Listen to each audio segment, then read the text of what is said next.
एक बड़ा सामान्य सा तर्क हर आदमी के जहन में आता है, वो हिंदू मुसलमान का मसला नहीं है, सामान्य तर्क है जो विशुद्ध तर्क के आधार पर निर्मित है बात।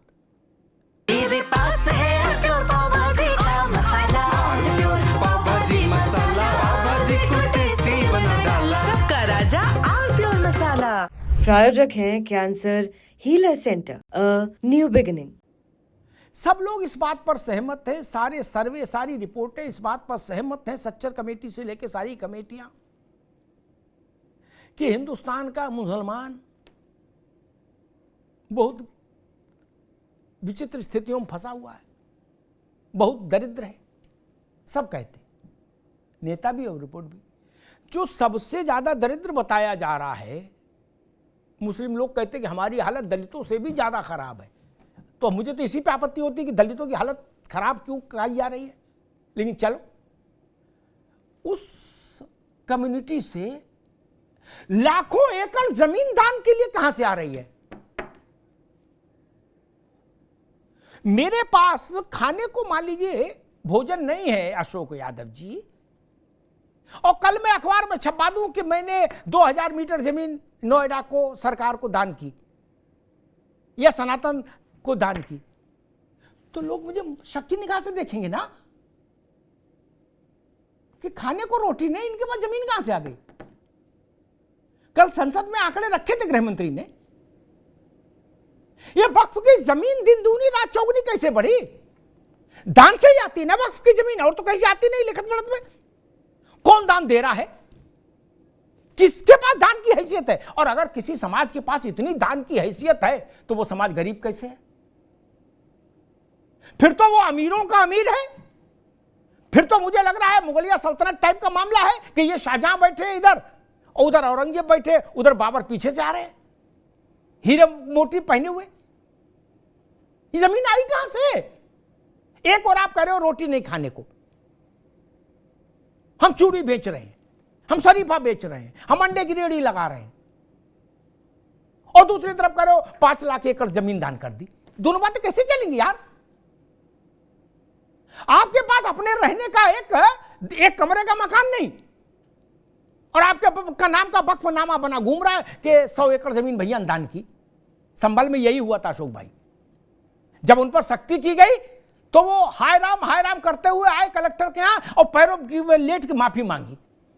बोले भाई साहब हमारे पास तो रहने को जगह नहीं, हम कहां से कर देंगे दान, ये फर्जी है कागज। एक बात जान लीजिए। दूसरी बात मैं कहूंगा कि संसदीय लोकतंत्र की बात बार बार उठाई जाती है। संसद हर बार की संसद, हर संसद उतनी ही ताकतवर जितनी जवाहरलाल जी की थी आज भी, ठीक। हर संसद को उतने ही हकूक हासिल जितने जवाहरलाल जी के समय की संसद को हासिल थे। इसलिए ये गलत फहमी दिमाग से निकाल दीजिए कि वो करें तो लीला। बोले इंदिरा जी कर सकती हैं, जवाहरलाल जी कर सकते थे, मनमोहन सिंह कर सकते थे, आप नहीं कर सकते क्यों? बोले हम संविधान विरोधी घोषित कर देंगे। तो कर दो। देश की जनता हर संसद को जब नई लोकसभा चुनती है अशोक भाई, तो उसको समान शक्तियों के साथ ही बैठाती है। क्या उत्तर प्रदेश की विधानसभा अखिलेश जी के समय में ज्यादा ताकतवर हो, योगी जी के समय में कम, ऐसा नहीं है। आप मान सकते हैं, लेकिन ऐसा लोकतंत्र नहीं मानता। जितने अधिकार जवाहरलाल जी को हासिल रहे होंगे बाहैसियत प्रधानमंत्री, इंदिरा जी को हासिल रहे होंगे, उतने ही अधिकार नरेंद्र मोदी को भी हासिल है। कम से कम इस बेसिक चीज पर तो टिकना सीखिए सब लोग। इंदिरा जी के पास ज्यादा अधिकार थे, नरेंद्र मोदी के पास कम, ये बात मैं स्वीकार नहीं कर सकता। भारत के प्रधानमंत्री होते हैं, वो एक सी शक्तियां ग्रहण करते हैं। मुख्यमंत्री होते हैं, एक चीज शक्तियां ग्रहण करते हैं। इसलिए ये जो एक खिल्ली बनाने वाला जो भाव है ना, वो ठीक नहीं लोकतंत्र में, कि हम करें तो लीला और वो करें तो ये नहीं। संसद में बिल पास हो रहा है और सोनिया जी कह रही है कि ये जबरिया बिल पास करा लिया। ये गांव की पंचायत में बिल पास हुआ है क्या कि मारपीट करके बिल पास हो गया?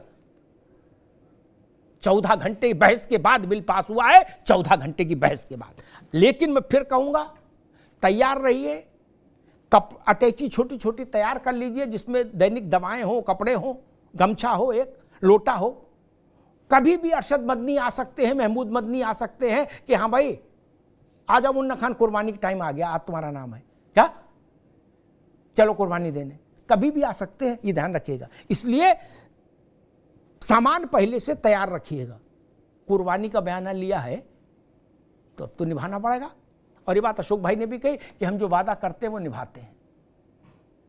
कुर्बानी के लिए तैयार रहिए। हालांकि मुझे लगता था कि कुर्बानी का समय थोड़ा बाद में रखते, अभी गर्मी का मौसम आने वाला है, थोड़ा पानी पड़ जाता तब ठीक रहता, अभी तपिश बहुत होगी।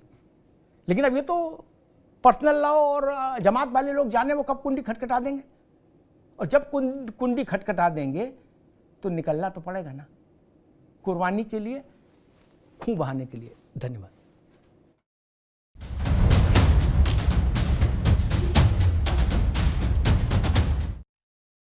अब उत्तर चाहिए ब्रॉट टू यू बाय आरप्योर का हल्दी मसाला, मिर्च धनिया करे कमाल, सबका राजा आरप्योर मसाला। अरे श्रीमती जी कुछ तो सस्ता लो, बचत करो। नहीं श्रीमान जी, सब बढ़िया लो, रहने दीजिए। इसमें क्या खास बात है? थोड़े में ज्यादा स्वाद, यही तो है इसकी खास बात। वाओ मामा, क्या स्वाद है। अरे मेरे राजा, सबका राजा आरप्योर मसाला।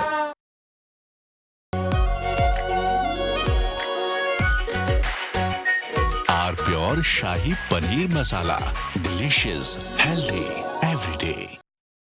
प्रायोजक हैं cancer healer centre, a new beginning.